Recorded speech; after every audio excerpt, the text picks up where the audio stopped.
नमस्कार दोस्तों। आज जो टॉपिक हम करने वाले हैं, बेसिकली इस टॉपिक का मेन इम्पोर्टेंस तो आता है जब हम बस बार प्रोटेक्शन की बात करते हैं वहाँ पर।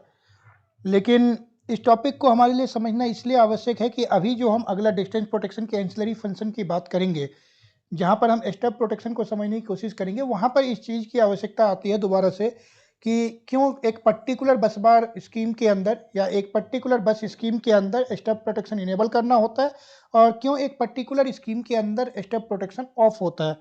तो बेसिकली जो टॉपिक हम आज करने वाले हैं वो टॉपिक है कि डिफरेंट टाइप ऑफ बस स्कीम्स, और डिफरेंट टाइप ऑफ बस स्कीम के अंदर भी हम सारे बस स्कीम आज डिस्कस नहीं करेंगे। हम जो डिस्कस करेंगे, हम दो बस स्कीम को डिस्कस करेंगे। एक डिस्कस करेंगे डीएमटी और दूसरा डिस्कस करेंगे 1.5 ब्रेकर स्कीम। और जो बाकी सारे स्कीम्स है इसके अलावा, जैसे double main scheme, ring type, single बस बार विद सेक्शनलाइजर एंड और ज़्यादा जो कॉम्प्लिकेटेड स्कीम्स होता है जिसमें 1.5 ब्रेकर स्कीम्स के अंदर बस सेक्शनलाइजर, ये सभी चीज़ें हम डिस्कस करेंगे जब हम लोग बस बार प्रोटेक्शन की बात करेंगे। आज हम सिर्फ इन दो स्कीम्स की बात करने वाले हैं कि डीएमटी स्कीम क्या होता है एंड 1.5 सर्किट ब्रेकर स्कीम क्या होता है। और ये दो स्कीम हमारे लिए समझने की आवश्यकता इसलिए है क्योंकि जब हम स्टेप प्रोटेक्शन की बात करेंगे तो वहाँ पर एक चीज़ आता है कि जो स्टेप प्रोटेक्शन होता है वो 1.5 सर्किट ब्रेकर स्कीम में तो अप्लीकेबल होता है, लेकिन डीएमटी स्कीम में स्टब नहीं होता है। स्टब डीएमटी स्कीम के अंदर नहीं होता है। तो अभी हम इसीलिए इन दोनों चीज़ों को समझने की कोशिश करते हैं कि डीएमटी स्कीम क्या है और 1.5 सर्किट ब्रेकर स्कीम क्या चीज़ है। तो आइए सबसे पहले हम समझते हैं जो डीएमटी स्कीम है वो चीज़ क्या होती है, डीएमटी स्कीम क्या है। तो सबसे पहले डीएमटी स्कीम, आपको नाम से पता चल रहा होगा कि इसमें क्या चीज़ आ रहा है, डी एम और टी। तो डी का मतलब होता है double, D means double, M means main and T का मतलब होता है ट्रांसफर।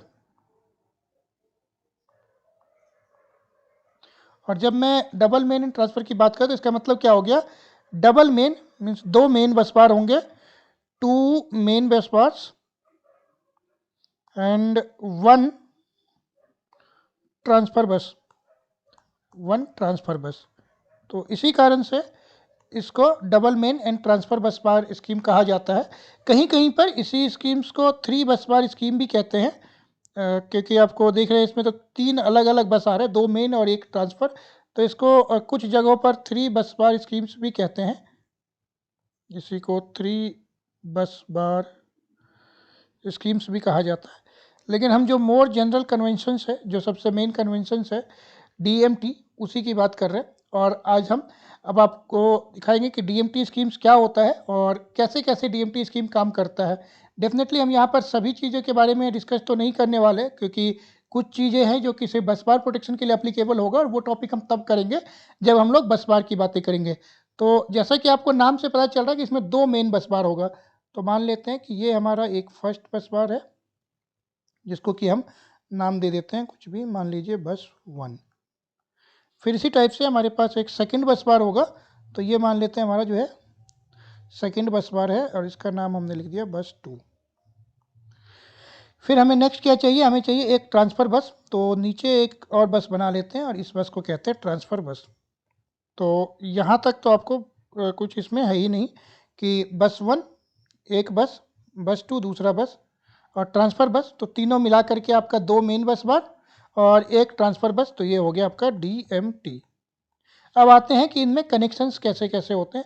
तो आपको पता है कि जो भी हमारे पास कोई भी स्कीम्स होगा, अगर इसी का थोड़ा सा यहाँ से बात करता हूँ, कोई भी अगर आप मान लीजिए कि एक सिंगल बस बार स्कीम अगर होता है या कुछ भी इस टाइप से है, तो आपको अगर एक फीडर कनेक्ट करना है, तो बेसिकली हम फीडर कैसे कनेक्ट कर सकते हैं, हम फीडर कनेक्ट कर सकते हैं एक, अभी मैंने बीच में जो गैप छोड़ा वो इंटेंशनली छोड़ा हुआ है कि फीडर आप कनेक्ट कर सकते हैं सिंपली एक ब्रेकर के थ्रू। यहाँ पर कोई भी फीडर हो सकता है, फीडर मतलब ट्रांसमिशन लाइन या आईसीटी या रिएक्टर, कुछ भी। अब अगर हमें इस फीडर को हमारे इस बस के थ्रू चार्ज करना है, इस लाइन को इस बस के थ्रू चार्ज करना है, तो एक ही चीज़ क्या है हमारे लिए सिंपल, कि इस ब्रेकर को क्लोज कर दीजिए और आपका पावर फ्लो स्टार्ट हो जाना चाहिए।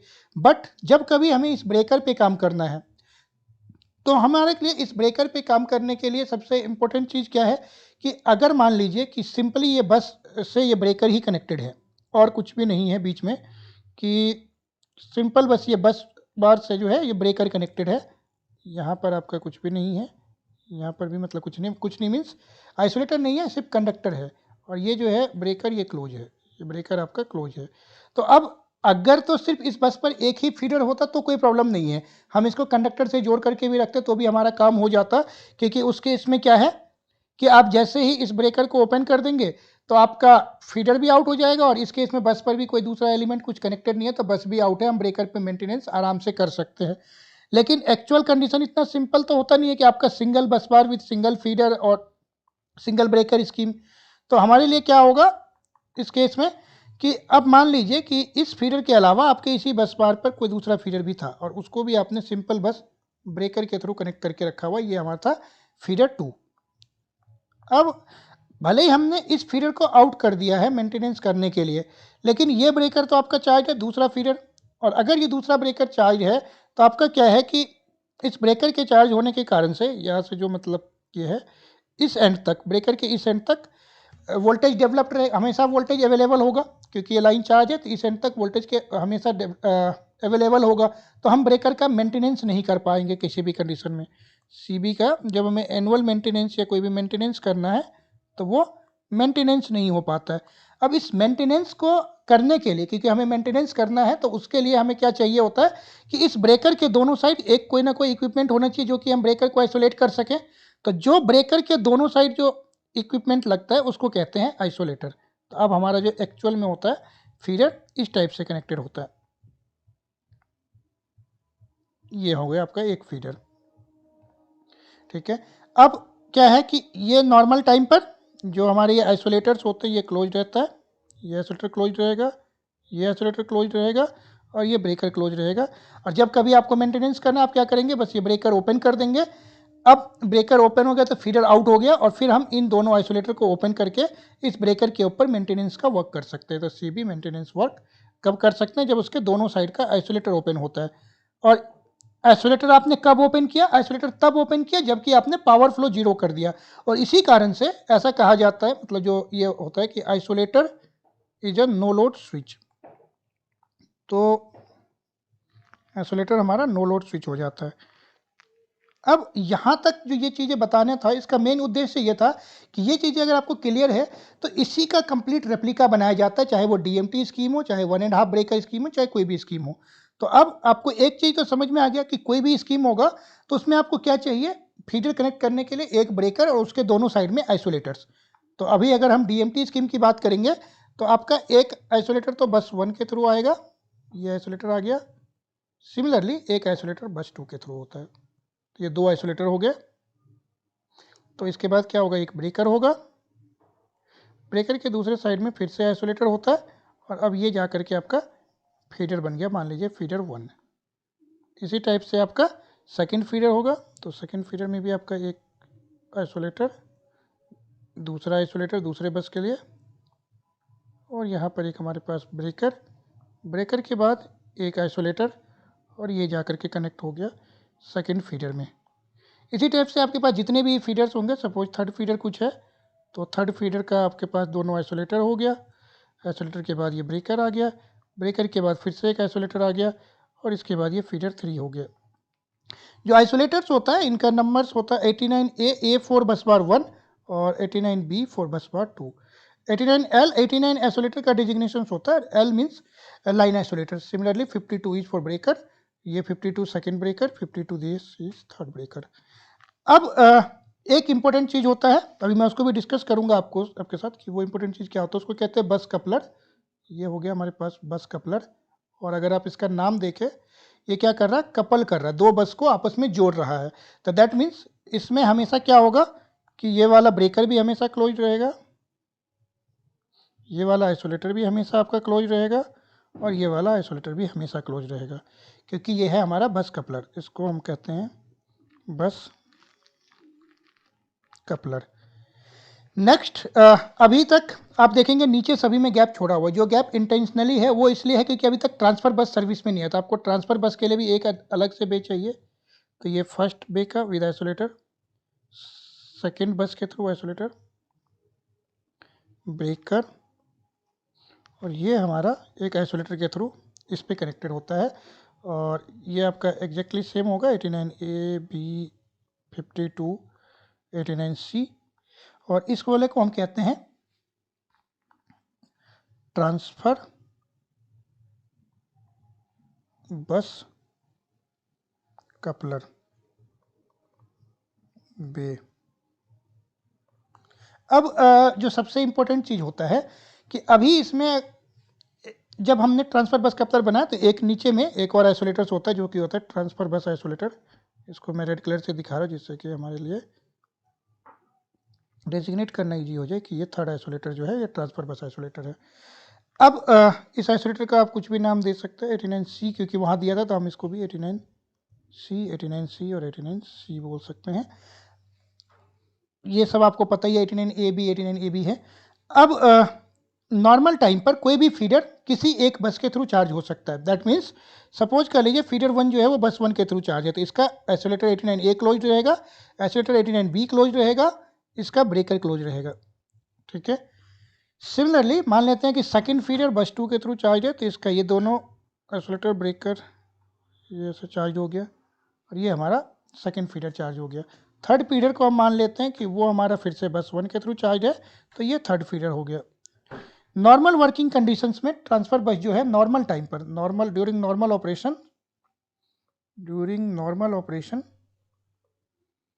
बस कपलर ऑलवेज क्लोज्ड एंड जो हमारा TBC होगा वो ऑलवेज ओपन रहेगा नॉर्मल टाइम पर।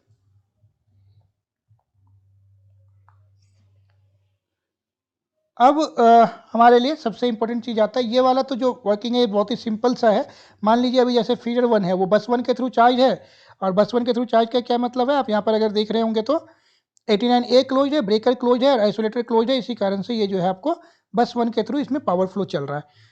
अब मान लीजिए कि हमें जो है इस ब्रेकर पर मेंटेनेंस करना है। अगर लास्ट वाला आप देखेंगे यहाँ पर अगर आपको ब्रेकर पर कुछ भी मेंटेनेंस करना था सिंगल बस बार स्कीम में, ये हम बाद में फिर से आएंगे डिटेल्स में कि सिंगल बस बार स्कीम में जब भी आपको ब्रेकर पर मेंटेनेंस करना है हमेशा फीडर का शटडाउन चाहिए। Feeder shutdown is required in every case जब भी आपको मेंटेनेंस करना है। इसी को बचने के लिए मतलब बेसिकली हर एक चीज़ से क्या कुछ एडवांटेज डिसएडवांटेज होता है, उसी के लिए नेक्स्ट स्कीम आता है। तो उससे बचने के लिए कि हर एक केस में आपको फीडर का शटडाउन ना लेना पड़े, ट्रांसफर बस कपलर स्कीम आता है। इस केस में मान लीजिए कि हमें इस ब्रेकर पे काम करना है, फीडर 1 को आउट करना है, हमें इस ब्रेकर पर मेंटेनेंस वर्क करना है, किसी कारण से इस ब्रेकर का आपको मेंटेनेंस वर्क करना है, मेंटेनेंस वर्क।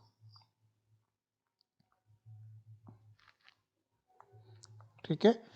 अब अगर हमें इस ब्रेकर पर मेंटेनेंस वर्क करना है तो एक तो सिंपल कंडीशन क्या है कि आप इस ब्रेकर को ओपन कर लीजिए। उस केस में ब्रेकर पर मेंटेनेंस वर्क कर सकते हैं कि ब्रेकर ओपन हो गया, दोनों साइड का आइसोलेटर ओपन हो गया और मेंटेनेंस कर सकते हैं। बट उसका ड्रॉबैक क्या है, उसका ड्रॉबैक ये है कि आपका फीडर पर भी पावर फ्लो जीरो हो जाएगा, मतलब फीडर भी आउट होगा, जो कि डिजायरेबल नहीं है क्योंकि आपको ब्रेकर पर मेंटेनेंस करना है और आप फीडर आउट कर रहे हैं। तो ये वाला जो स्कीम होता है उसको हम बाद में फिर डिस्कस करेंगे, वो डबल बस बार स्कीम के अंदर आता है, डबल मेन स्कीम में होता है उसी डबल मेन स्कीम। ये हम बस बार के केस में सभी चीज़ बिल्कुल डिटेल में बात करेंगे, लेकिन अभी के लिए अब अगर हम ब्रेकर मेंटेनेंस के लिए फीडर को आउट कर रहे हैं तो ये तो कहीं से भी सही नहीं है। हम क्या कर सकते हैं, मान लीजिए कि इस फीडर पर हमें मेंटेनेंस करना है और अगर हम किसी कारण किसी भी तरीके से इस फीडर का जो मेंटेनेंस जब हमें करना है हम पावर फ्लो को किसी दूसरे डायरेक्शन से अगर शिफ्ट कर सके तो हमारा काम आसान हो जाएगा। उसी के लिए आता है ट्रांसफर बस।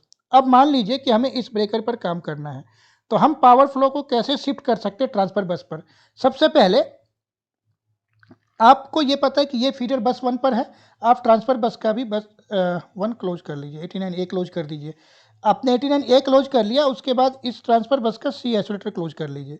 जैसे आपने A और C क्लोज किया उसके बाद आप इस ब्रेकर को क्लोज करेंगे, तो अब इस ब्रेकर को क्लोज करने के बाद आपका क्या हो जाएगा कि अगर आप यहाँ पर देखें तो आपका एक तो पावर फ्लो का ये वाला पाथ बना हुआ है, ठीक है। एक अभी क्या है कि अभी ये बस चार्ज हो गई है, हालांकि कोई पावर फ्लो का सोर्स नहीं है, लेकिन मान लीजिए कि मैं इस 89C को क्लोज करता हूँ, इसको क्लोज कर दिया। अब जैसे ही इसको क्लोज करूंगा मेरे पास पावर फ्लो के लिए एक और डायरेक्शन बन जाएगा और अब फीडर में यहाँ से भी पावर फ्लो होगा। इसको एक बार फिर से देख लीजिए ध्यान से, तो आपको बहुत ही ईजिली क्लियर हो जाएगा। एक पावर फ्लो का सोर्स आपको बस 1 के थ्रू है, दूसरा मैंने 89C क्लोज किया और इस ट्रांसफर बस के थ्रू इसको थोड़ा सा और इजीली देख लेते हैं कि दूसरा जो है हमारे पास इस ट्रांसफर बस के थ्रू इस टाइप से ये वाला पावर फ्लो है। तो अब हमारे पास दो सोर्स अवेलेबल हो गए पावर फ्लो के लिए। ठीक है, ये हमारे पास जो था यहाँ पर कहीं पर फीडर 1 था जो कि डिलीट हो गया है। तो आपके पास दो सोर्स हो गए। अब अगर हम इस ब्रेकर को ओपन कर लेते हैं, सपोज अब मैं इस ब्रेकर को ओपन करता हूँ, तो अब जैसे ही मैं इस ब्रेकर को ओपन करूँगा ये वाला पावर फ्लो बंद हो जाएगा और मेरा पावर फ्लो टीबीसी के थ्रू चलता रहेगा। इसके बाद मैं इस ब्रेकर के दोनों साइड के आइसोलेटर ओपन कर सकता हूँ और जब मैं दोनों साइड के आइसोलेटर ओपन कर दूंगा मेरे पास इस ब्रेकर पे काम करने के लिए आसानी हो जाएगी। इस केस में होता क्या है कि आप जब भी किसी फीडर पे आपको काम करना है, फीडर पर वर्क करना है, तो आप उस पर्टिकुलर फीडर को ट्रांसफर बस के थ्रू चार्ज कर सकते हैं कि ट्रांसफर बस के थ्रू सर्विस में ले सकते हैं और उसके बाद इसके दोनों साइड के आइसोलेटर को ओपन करके इस पे काम करना स्टार्ट कर सकते हैं। यहाँ से एक दो बहुत इंपॉर्टेंट चीज़ निकल के आती है। पहली तो ये कि अब मान लीजिए कि आपका ये वाला फीडर ट्रांसफर बस के थ्रू चार्ज है, उसी केस में आप अगर मान लीजिए अब इस ब्रेकर में कुछ आपको प्रॉब्लम है तो अब इसको आप ट्रांसफर बस के थ्रू चार्ज नहीं कर सकते क्योंकि हमारे पास ट्रांसफर बस एक ही है, ट्रांसफर बस का ब्रेकर एक ही है।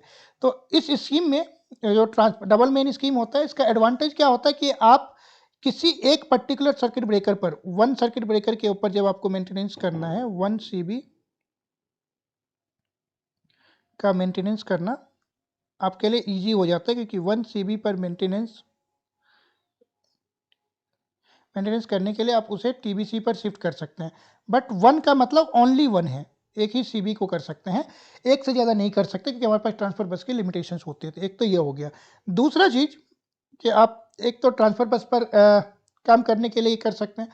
दूसरा चीज़ जो सबसे आसान इम्पोर्टेंट है कि जब भी आपने किसी एक पर्टिकुलर फीडर पे काम करने के लिए टीबीसी पर शिफ्ट किया है, आफ्टर शिफ्टिंग टू टीबीसी, तो आप देखेंगे कि आप इसके सीबी के दोनों साइड का आइसोलेटर ओपन कर रहे हैं, सीबी के दोनों साइड का आइसोलेटर ओपन कर दे रहे हैं।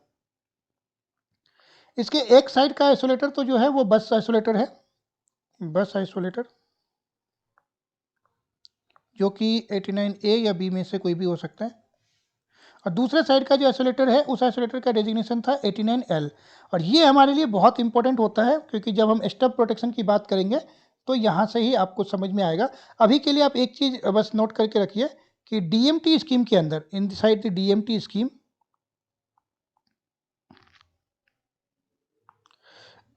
नॉर्मल टाइम पर मतलब हमारा नॉर्मल वर्किंग केस में 89L ओपन हो सकता है जबकि फीडर इन सर्विस है, feeder in service through TBC.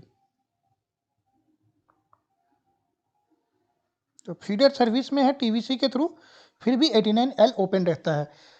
इस कारण से कि ये 89L पर ही डिपेंडेंट होता है हमारा स्टेप प्रोटेक्शन। जब हम उसके बारे में बात करेंगे तब आपको समझ में आएगा। अभी के लिए आप ये चीज़ एक रिमेंबर कर लीजिए कि डीएमटी स्कीम में 89L जो है नॉर्मल टाइम पर भी आउट हो सकता है, नॉर्मल टाइम पर भी ओपन रहता है जबकि टीवीसी से लाइन अगर हमने चार्ज कर रखा है।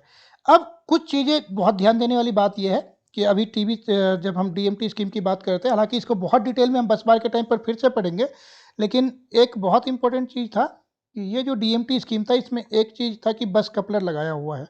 उस बस कपलर का क्या मतलब है? ये हमारा बस 1, बस 2 टीवीसी, ये हमारे फीडर थे जो कि एक 89A 89B breaker, 89L isolator और ये फीडर 1। इसी टाइप से ये हमारा 89C है, इनको नाम लिख लेते हैं 89A 89B breaker 89L 89C। हम दूसरा फीडर नहीं बनाते हैं अभी, अपना समझने के लिए हम एक बस कपलर बना लेते हैं बस। ये हमारे पास बस कपलर हो गया, और एक बना लेते हैं हम लोग TBC। तो ये हमारा हो गया 89A 89B ब्रेकर 89C। तो यहाँ तक ये अभी मैंने बताया भी था। ये वाला जो है हमारा, ये है TBC, ये है बस कपलर, और ये मेन फीडर। अब बस कपलर का तो हमेशा दोनों आइसोलेटर एंड ब्रेकर क्लोज रहता है। इस पर्टिकुलर फीडर का जो भी फीडर होगा उसका 89L आइसोलेटर क्लोज होगा। अभी हम नॉर्मल ऑपरेशन कर रहे हैं तो 89L आइसोलेटर क्लोज है, ब्रेकर क्लोज रहेगा, और 89A और 89B में से कोई एक आइसोलेटर क्लोज होगा।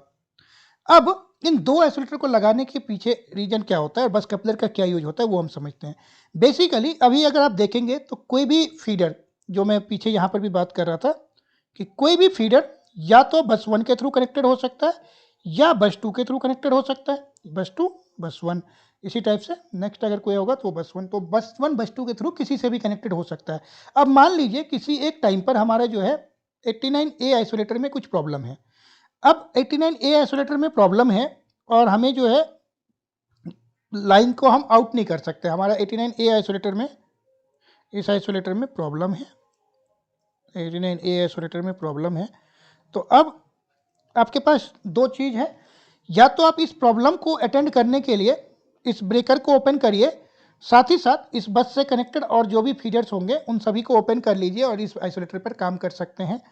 दूसरा ये है कि हमें काम बाद में करना है, मतलब अभी हमें बस शटडाउन तो नहीं चाहिए, बस shutdown is not required urgently.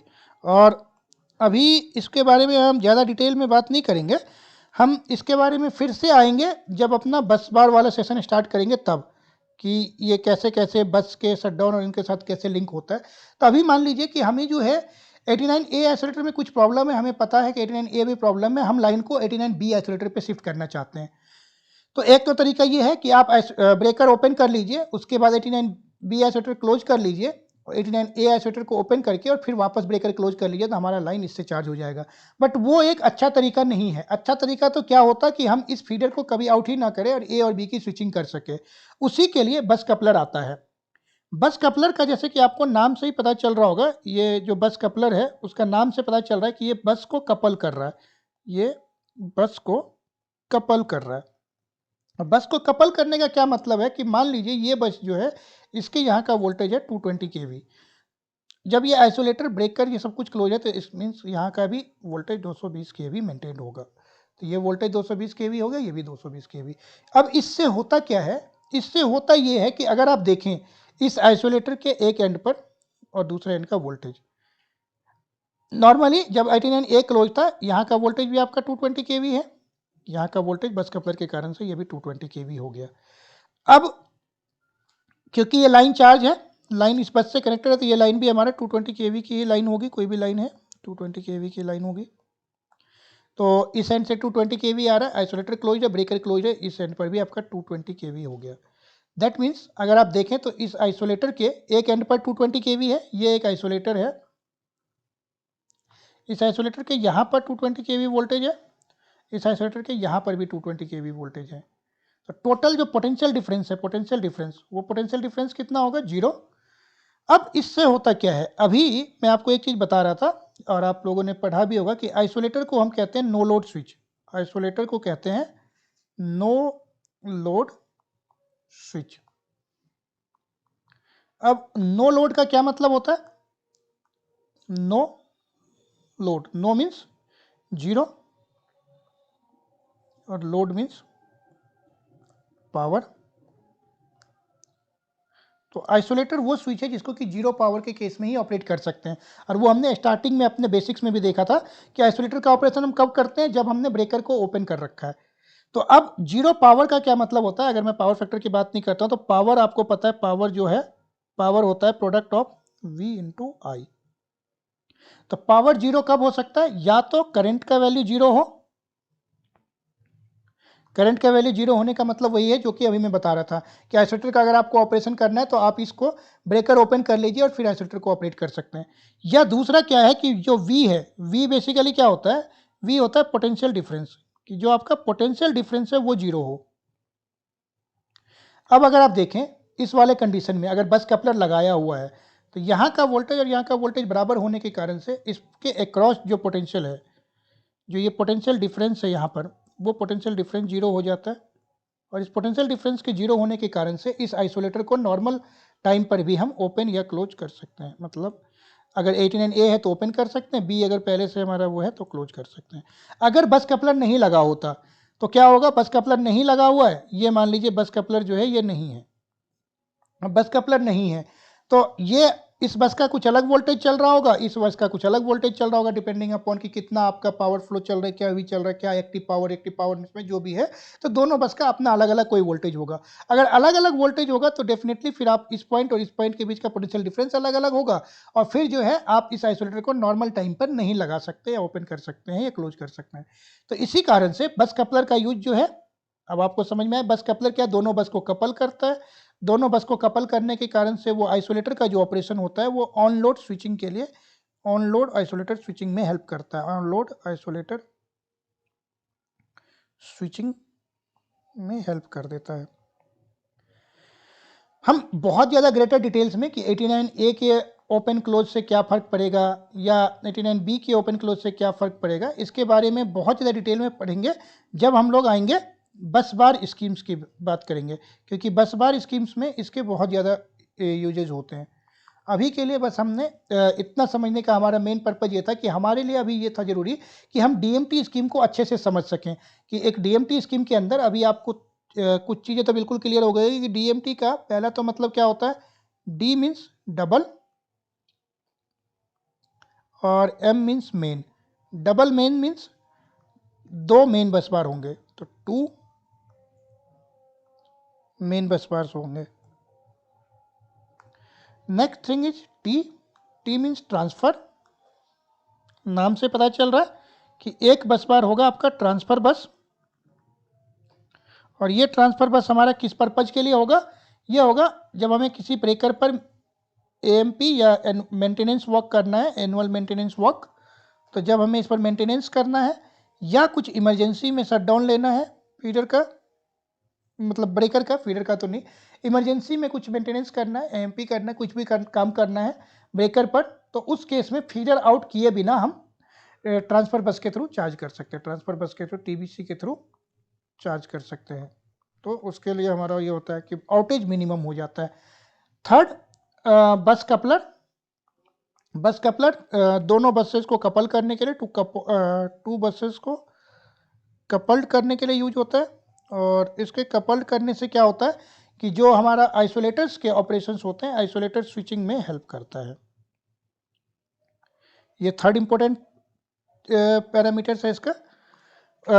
Fourth important thing, यहाँ से आप देखेंगे फोर्थ इंपॉर्टेंट थिंग था कि जो 89L आइसोलेटर है वो नॉर्मल वर्किंग कंडीशन में भी, isolator 89L isolator during line charge condition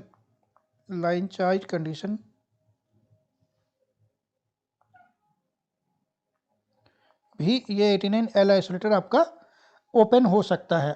तो ड्यूरिंग लाइन चार्ज कंडीशन भी ये आइसोलेटर आपका ओपन रह सकता है, और इसका इफेक्ट आता है स्टब प्रोटेक्शन पर, जो कि हमारा नेक्स्ट टॉपिक होगा, क्योंकि हमें स्टब ही समझना है, उसी के लिए हम डीएमटी समझ रहे हैं।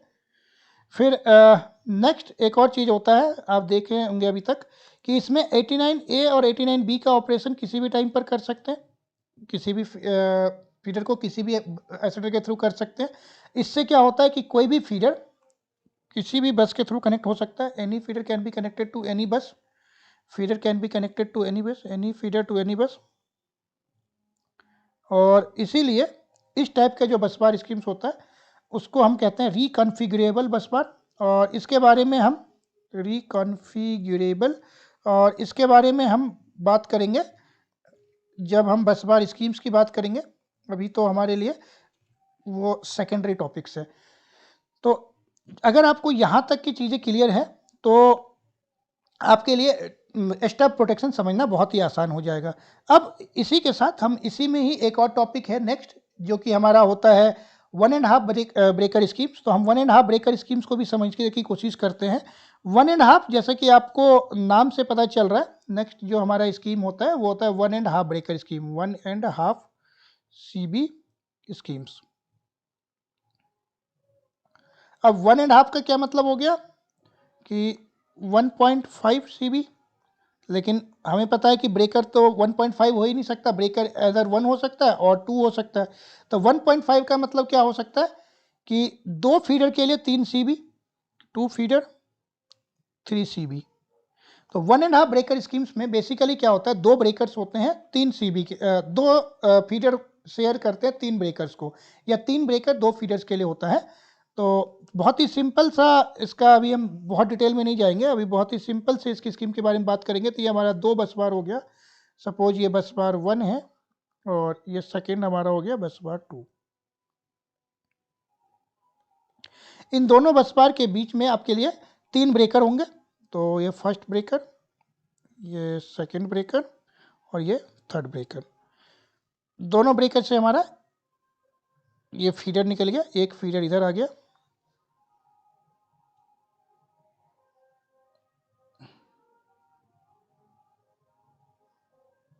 अभी कहाँ चला गया, एक फीडर हमारे पास ये आ गया। यहाँ पर मैं आइसोलेटर दिखा देता हूँ 89L, ये फर्स्ट फीडर है। इसी टाइप से जो सेकंड ब्रेकर होगा, इस सेकंड ब्रेकर के थ्रू भी एक आपका फीडर आएगा और ये उसका 89L हो गया, ये फीडर 2 हो गया।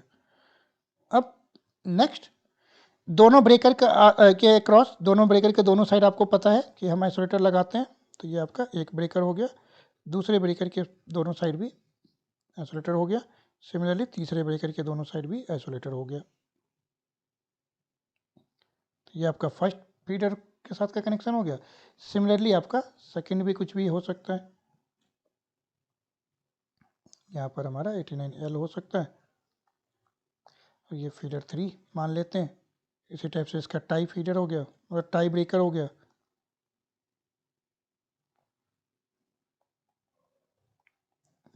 L, और यहाँ पर हमारा सेकंड मेन हो गया।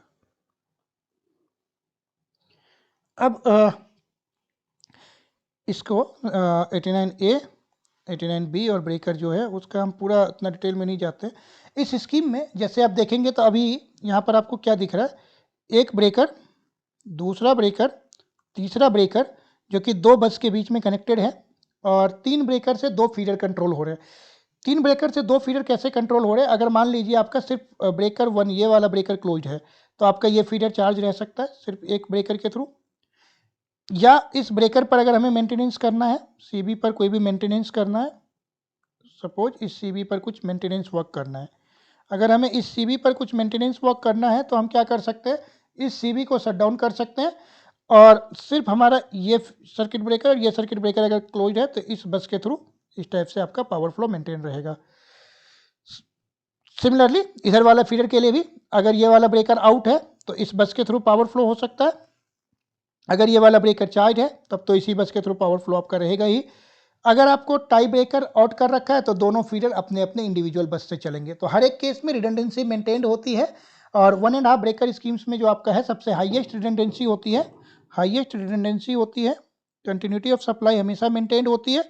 ये सब चीज़ें हम आगे डिस्कस करेंगे, लेकिन इसके लिए सबसे इंपॉर्टेंट चीज़ था वो ये था कि आप देखेंगे यहाँ पर तो नॉर्मल टाइम पर क्या है कि अगर हमारा किसी हम फीडर की बात कर रहे हैं तो अगर इसी को मैं थोड़ा सा सिर्फ एक ही फीडर की बात करता हूँ, मान लीजिए कि किसी एक फीडर की अब बात करता हूँ, ये एक हमारा हो गया सेकंड बस, और यहाँ पर हमारा मान लीजिए कोई फीडर था,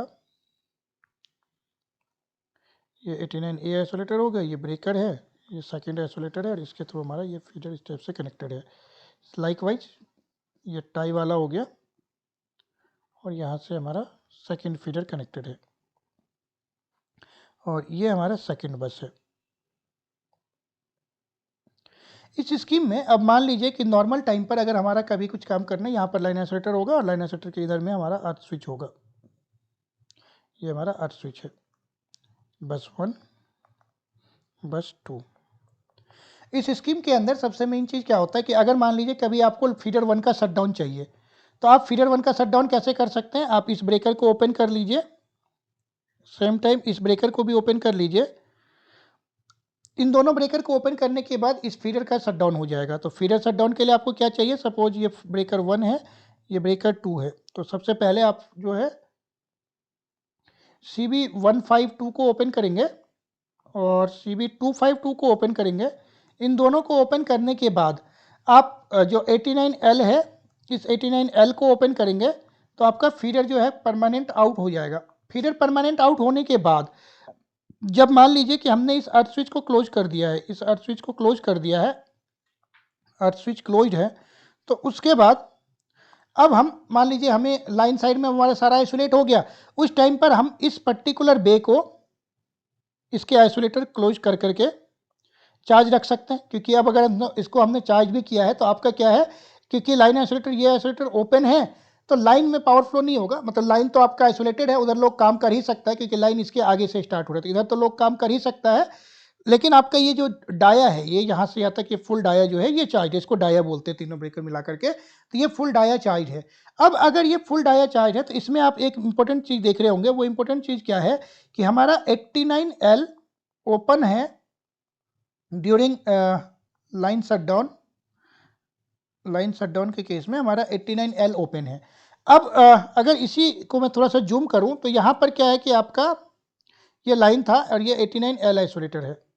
इस 89L आइसोलेटर के आगे यहाँ पर हमारा होता है CVT। इसके बाद वेब ट्रैप और LA वगैरह सब कुछ है, तो हम उसकी बात नहीं करते हैं कि ये LA वेब ट्रैप ये सब जो भी है, ठीक है। तो हमारे पास यहाँ कहीं CVT होता है, और आप अगर देखें तो हमारा जो प्रोटेक्शन रिले होता है वो प्रोटेक्शन रिले कंट्रोल रूम में इस टाइप से होगा, जो डिस्टेंस प्रोटेक्शन रिले की बात मैं कर रहा हूँ। तो डिस्टेंस प्रोटेक्शन रिले के दो इनपुट क्या होते हैं, एक इनपुट होता है CVT से और दूसरा इनपुट होता है हमारा जो यहाँ कहीं पर जो भी हमारा CT लगा हुआ होगा। तो इन दोनों CT को पैरेलल करके और फिर आप CT का इनपुट लेके आ रहे होंगे। तो अभी हमारे लिए सबसे इंपॉर्टेंट फोकस पॉइंट जो है वो ये है कि CVT। अब देखिए अगर आपका 89L ओपन है, ये ओपन है, तो इस CVT का इनपुट इस रिले को कभी आएगा ही नहीं।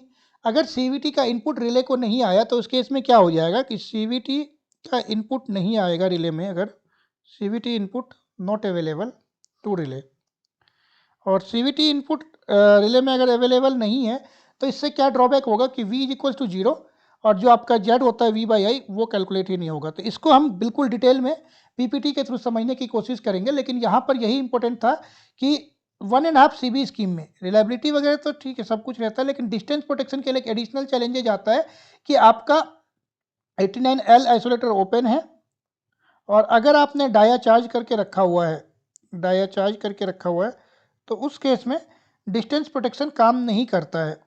और उससे हम कैसे बच सकते हैं, हम क्या एडिशनल प्रोटेक्शन इनेबल कर सकते हैं, वो हम बात करेंगे आपका जब स्टेप प्रोटेक्शन की बात करेंगे। जबकि अगर आप DMT स्कीम को देखें तो हमारा DMT स्कीम जो है वो यहाँ कहीं था, ये देखिए ये हमारा DMT स्कीम है। DMT स्कीम में ये 89C 89L वगैरह सब कुछ हो गया था। इस केस में क्या होता है कि हमारा जो यहाँ पर कहीं पर हमारा CT है और यहाँ कहीं पर ये हमारा CVT है।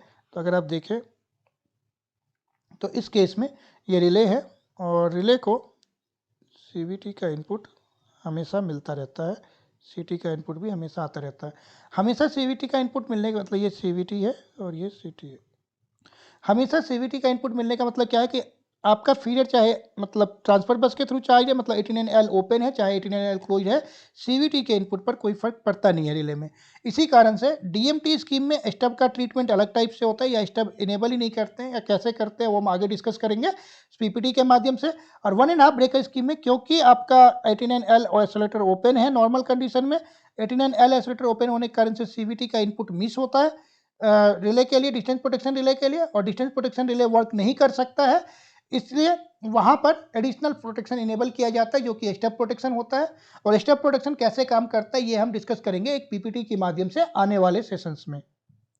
तो होपफुली अभी जो ये बताया गया है आपको DMT scheme and 1.5 breaker scheme वो आपको अच्छे से क्लियर होगा, और इसके बारे में हम और ज़्यादा डिस्कस करेंगे और ग्रेटर डिटेल्स में बात करेंगे जब हम बात करेंगे आपके बस स्विचिंग स्कीम्स की, जो कि बस बार प्रोटेक्शंस का मेन हमारा टॉपिक होगा, बस स्विचिंग स्कीम, वहाँ पर हम इसको और भी ज़्यादा ग्रेटर डिटेल्स में बातें करेंगे। तब तक के लिए आप इसको देखिए, आप इसको रिवाइज़ करिए, जितना आप इसको समझने की कोशिश करेंगे ईज़िली समझ में आ जाएगा। अगर कोई भी डाउट है तो आप कमेंट कर सकते हैं, और अगर आपको वीडियो अच्छा लगे तो आप शेयर कर सकते हैं, ज़्यादा से ज़्यादा लोगों तक इसको पहुँचाइए, जिससे कि ज़्यादा से ज़्यादा लोग इन सब कंसेप्ट को समझ सकें, उनका बेनिफिट हो सके। यही हमारा मेन मकसद भी है। Thank you.